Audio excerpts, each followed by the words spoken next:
আসসালামু আলাইকুম। আজকে আমি রান্না করব বেগুন দিয়ে গুঁড়ো মাছ দিয়ে। প্রথমে আমি কড়াইতে দিয়ে দেবো পেঁয়াজ কিছুক্ষণ ভাজা হয়ে গেলে দিয়ে দেবো কাঁচামরিচ, তারপরে দিয়ে দেবো হলুদ, মরিচ, রসুন, লবণ। কিছুক্ষণ নাড়াচাড়া করব, তারপরে দিয়ে দেবো সামান্য পরিমাণ পানি। আবার কিছুক্ষণ কষিয়ে নেব। কষানো হয়ে গেলে দিয়ে দেবো বেগুন, টমেটো।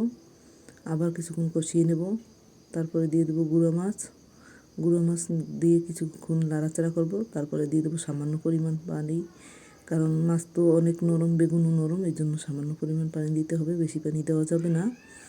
এরপর দেবো ঢেকে। ঢাকা হয়ে গেলে তারপরে আবার উঠিয়ে একটু নাড়াচাড়া করে আবারও ঢেকে দেবো,